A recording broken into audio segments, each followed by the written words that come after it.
Please, order in the hall. Please, order in the hall.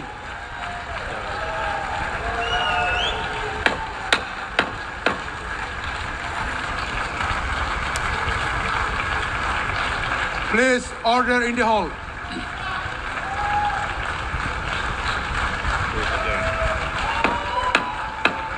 Please, order in the hall.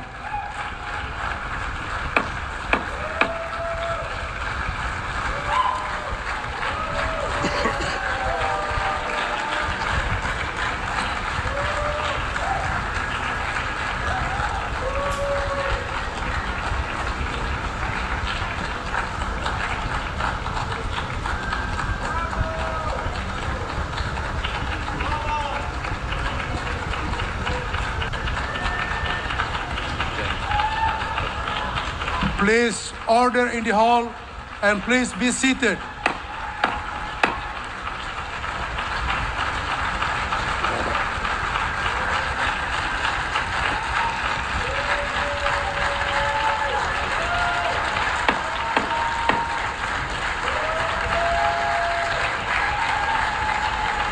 Please order in the hall.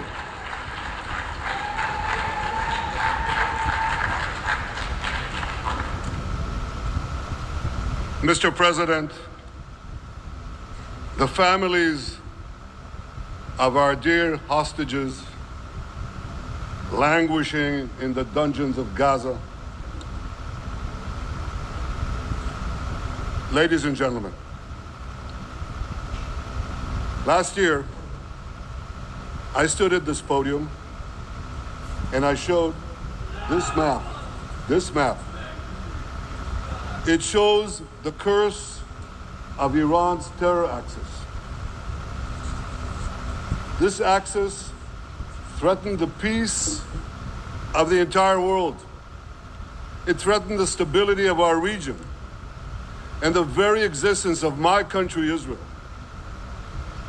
Iran was rapidly developing a massive nuclear weapons program and a massive ballistic missile program. These were meant not only to destroy Israel, they were meant also to threaten the United States and blackmail nations everywhere. From Gaza, Yahya Sinwar dispatched waves of Hamas terrorists. They stormed into Israel on October 7th and committed acts of unspeakable savagery.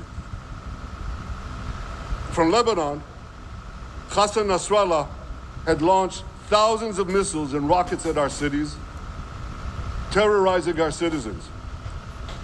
In Syria, the murderous dictator Assad hosted Iran's forces, tightening a noose of death around our throats. In Yemen, the Houthis launched ballistic missiles at Israel while choking global trade at the mouth of the Red Sea. So what's happened over the past year? We've hammered the Houthis, including yesterday. We crushed the bulk of Hamas's terror machine. We crippled Hezbollah, taking out most of its leaders and much of its weapons arsenal. You remember those beepers, the pagers? We paged Hezbollah. And believe me, they got the message. And thousands of terrorists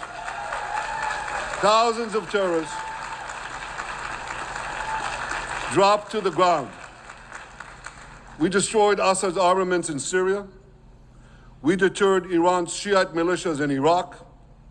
And most importantly, and above anything else that I could say to you or that we did in this past year, in this past decade, we devastated Iran's atomic weapons and ballistic missiles programs.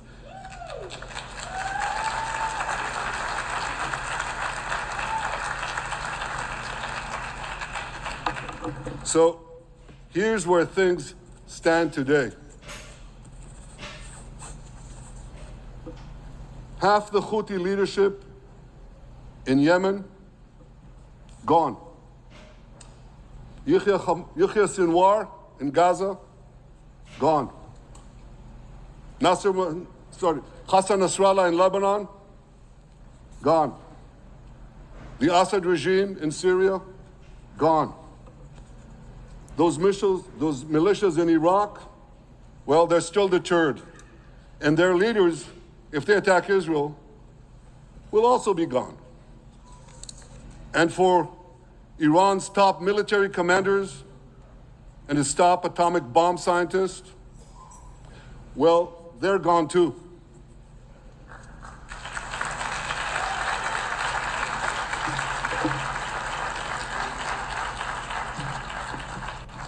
Israel's 12-day war with Iran, which I renamed Operation Rising Lion, that's from the Bible. This 12-day war will go down in the annals of military history.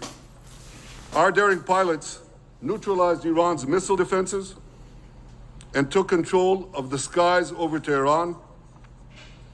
And you saw this. Israeli fighter pilots and American B-2 pilots bombed Iran's nuclear enrichment sites.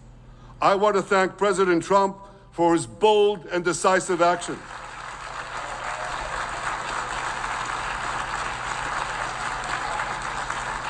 President Trump and I promised to prevent Iran from developing nuclear weapons, and we delivered on that promise.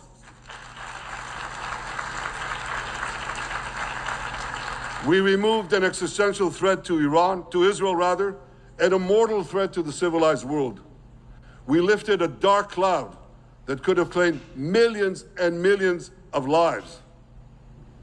But, ladies and gentlemen, we must remain vigilant. We must remain absolutely clear-minded and vigilant. We must not allow Iran to rebuild its military nuclear capacities. Iran's stockpiles of enriched uranium, these stockpiles must be eliminated. And tomorrow, UN Security Council sanctions on Iran must be snapped back.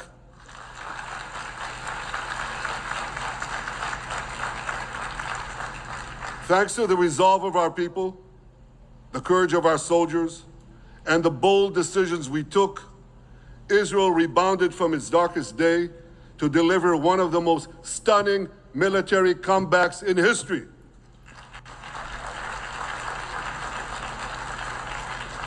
But we're not done yet. The final remnants of Hamas are holed up in Gaza City. They vow to repeat the atrocities of October 7th again and again and again, no matter how diminished their forces. That is why Israel must finish the job. That is why we want to do so as fast as possible.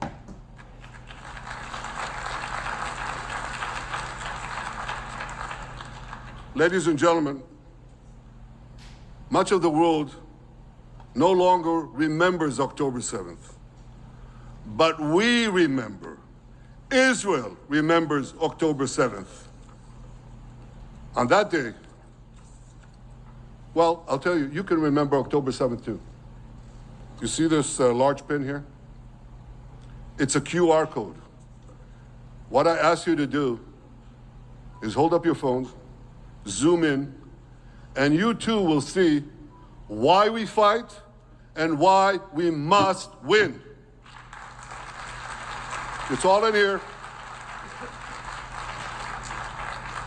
On October 7th, Hamas carried out the worst attack on Jews since the Holocaust. They slaughtered 1,200 innocent people, including over 40 Americans and foreign nationals from dozens of countries represented here. They beheaded men. They raped women. They burnt babies alive. They burnt babies alive in front of their parents. What monsters. And these monsters took more than 250 people hostage. And those included Holocaust survivors, grandmothers and their grandchildren. Who takes hostage grandmothers and grandchildren? Hamas does. So far, we've brought home 207 of these hostages, but 48 still remain in the dungeons of Gaza. 20 of them are alive, starved, tortured, deprived of any daylight, deprived of humanity. These are the names of the 20 living hostages. Matan Angrest, Gali and Zerv Berman, brothers, Elkanah Buchbot, Rom Braslavsky, Nimrod Cohen, Ariel and David Cunyo, another pair of brothers, Guy Gilboa Dalal, Evyatar David. You saw the picture of Evyatar David, emaciated, forced to dig his own grave. Maxim Herkin, Eitan Horn, Segev Kalfon, Bar Kupperstein, Omri Meran, Eitan Moore, Yosef Chaim Ochana, Alon Ohel, Avinatam Or, and Matan Tsengaker. Now, ladies and gentlemen, I want to do something I've never done before. I want to speak from this forum directly to those hostages through loudspeakers. I've surrounded Gaza with massive loudspeakers connected to this microphone in the hope that our dear hostages will hear my message. And I'll say it first in Hebrew and then in English. אחינו הגיבורים, מדבר ראש הממשלה בנימין נתניהו. אני פונה עליכם מעל בימת האו"ם. לא שכחנו אתכם, אפילו לא לשנייה.